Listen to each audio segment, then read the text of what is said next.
ወንድም አለም እንዴት አይዞህም በል የኢትዮጵያ ህዝብ ባይዘ ይኸውልሽ ሲጀመር የኢትዮጵያ ህዝብ ምናምን አትቀላቂንኛ በምቀኝነትና በዚህ በእከክ የሆነ ምቀኝነት ልክ እሸቱ መለሰ ላይ መነሳት የምሬን ነው። በጣም ነው የሚደብረው። እሸቱ መለሰ ቢወድቅ ምንድነው የሚያስደስተው? ደግሞ የኢትዮጵያ ህዝብ ምናምን ያለሽ እንዴ? ሲጀመር የኢትዮጵያ ህዝብ በዚህ ልክ አይደለም ያለው። አንቺ በምትዩ ነገር አይደለም። ልጁ እኮ የሚከፍለው እኮ ዩቲዩብ ካምፓኒ ነው። እሱንም ውጭ ሀገር ባሉት እይታ እንጂ እዚህ ኢትዮጵያ ውስጥ ባለ እይታ አይደለም የሚከፈለው። ልክ እዚህ በቃ አንቺ ስላየሽው የሚከፈል ምናምን ውጭ ምትሆኚ ትችያለሽ፣ አላቅም። እና አሁን እቺ አሁኗ ሴትዮ የምታወራው ነገር ምንድነው? በአጭሩ ስነግራችሁ እሸቱ መለሰ እንኳን ወደቀ አይነት ነገር ነው። እና ወደኋላ ፋይሉ መታየት አለበት። እንደውም ዩቲዩብ አካውንቱ ወደኋላ ታይቶ ያለበት ችግር ምናምን እንዴ ወዳጆቼ 99% ትክክል ሆነ መልካም ሰርተ ብትሄድ በ1% እንደምትወቀጠው ያክል 99% መጥፎ ስራ ሰርተ በአንዱ የሚያወድስን ያለው አይታችኋል እኮ ቲክቶክ ላይ አመቱን ሙሉ የስድብ መዓት በጣም ዘግናኝ ስድቦች ሲያወርዱ በቆይተው አንድ መልካም ስራ ሰርተው ስማቸው ገኖ ቆመን ስናጨበጭብ ነበረ። አሁን እሸቱን ዛሬ ለመጣል በቃ ይሁሉ ሩጫ በጣም የሚገርም እኮ ነው። እኔ በጣም አፈርኩኝ፣ በቃ ተቸገርኩኝ፣ በቃ በዚህ ኬስ ሆንኩኝ ብሎ መጣ። ምንድነው ችግርህ ብሎ መጠየቅ እንጂ የቀድሞ ፋይል ምናምን እኔ እኮ አሁን እንደው ሰራ የተባለው ጥፋት ራሱ ምን ግልጽም አልሆንልህ አለኝ።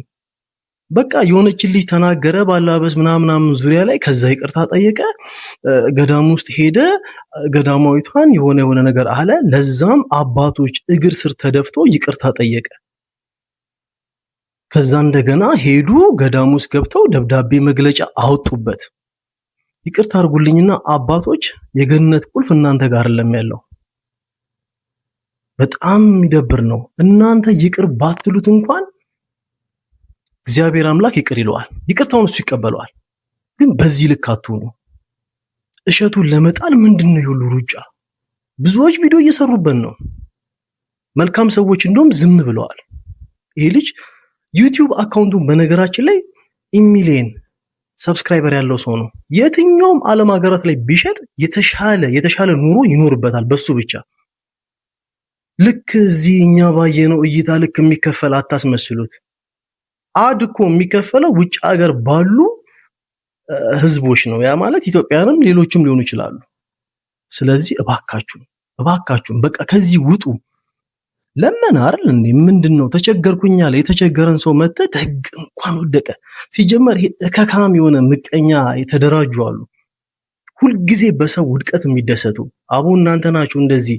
እኔ እግዚአብሔርን ልጁ በጣም አሁን እያሳዘነ ይመጣ። በተቻላችሁ መጠን ግን እስኪ እንርዳው። በእኛ እይታ ባይከፈለው እንኳን ዩቲዩብ ላይ ገብተን እንይዝም ብለን በቃ ቅንነት ማለት ይሄኛው ነው። ለዛም ጭምር ነው ወንድሜ እሸቱ አይዞ፣ በእርግጠኝነት ይሄን ጊዜ ታልፈዋለህ። ያውም ቀልብሰህ በሚገርም ሁኔታ ታልፈዋለህ። ብዙዎች ደጋጎቹ ቪዲዮ መስራት ስላልቻሉ ነው። በጣም ታዋቂዎቹ ለምን ይፈራሉ? የነዚህን የእከካም ምቀኞች ጫጫታና ዱላ ስለሚፈሩ ለአንተ ለመስራት እጅግ ፈርተው ቁጭ ብለዋል። ውጡና ስሩለት። ምንድነው የምትፈራው?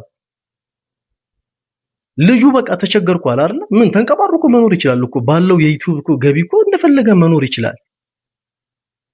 ግን ያስተዛዝባል፣ በጣም ያስተዛዝባል። የምሬን ነው። ያሳዝናል ግን ሁሉም ነገር